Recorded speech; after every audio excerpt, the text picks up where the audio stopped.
Mukhang mahina yung shop natin ngayon ah. Ganun talaga, hindi naman pwedeng araw-araw may benta tayo. May araw na malakas yung bentahan, may araw na matumal. Alam mo kasi yung shop natin, parang pag-ibig lang yan eh.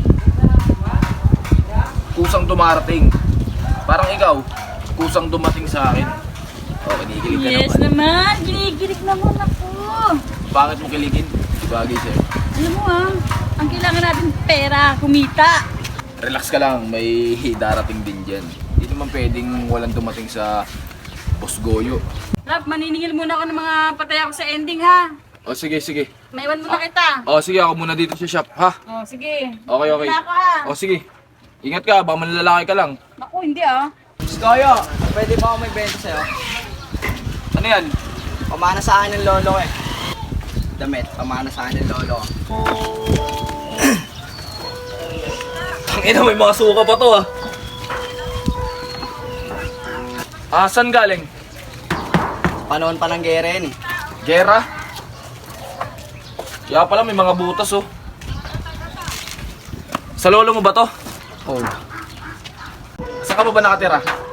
Sa ano pa ako, probinsya pa ako. Probinsya? Anong probinsya mo? Sa Bataan pa. Bataan? Sige, magkano mo to binibenta? 250k. 250k? 250k? Tignan mo nga!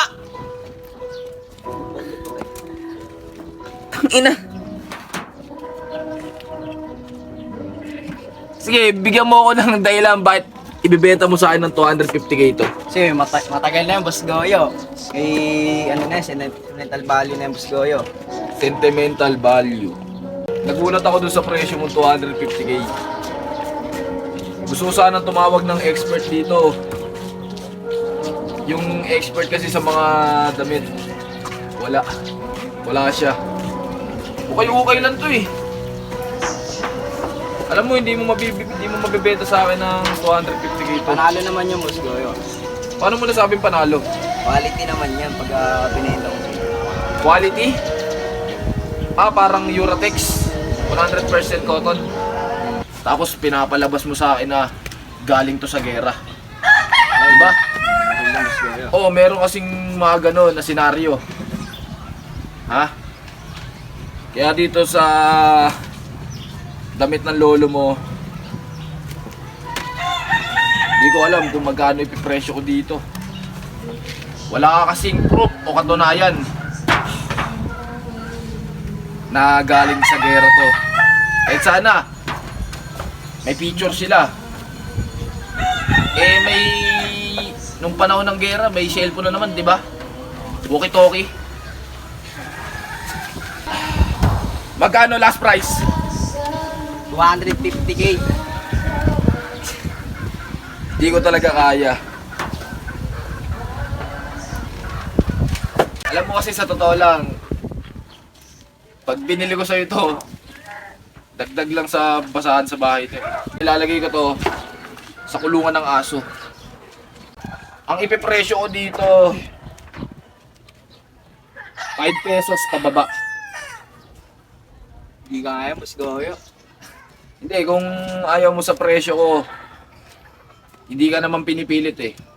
Pwede mo tong itupi, tapos ilagay dito sa paper bag mo. Tignan mo yung paper bag mo, Merry Christmas oh. Hindi mo alam, March pa lang ngayon. Swimming pa lang tayo. Diba? Pabibili ko siya ng 2 pesos. Sige, Boss Goyo, kung hindi na lang abuti ng alaga. Hindi ko talaga mabibili sa... Ang laki, 250k? Ano to, ginto? Tingnan mo, may mga suka pa ko. Hindi mo pa nilaban bago dalhin dito sa shop. Para patunay. Ha? Patunay. Mamaya, nag-inom ka lang tapos sinukahan mo to. Ay, bibenta ko to kay Boss Goyo para malaki yung presyo. Alam mo naman, kahit hindi ako tumawag ng expert, kilatis ko yung mga ganitong mga damit. Diba? Ano? Bibili ko siya ng 2. Sige, Boss Goyo. Okay. Ilagay mo sa paper bag po kasi noong una, kala ko walang mga ganyan, may suka pala. Ayun yung dos, sir. Salamat sa transaksyon. Ingat ka. Bataan ka pa, no? Okay, sige, sige. Salamat, salamat.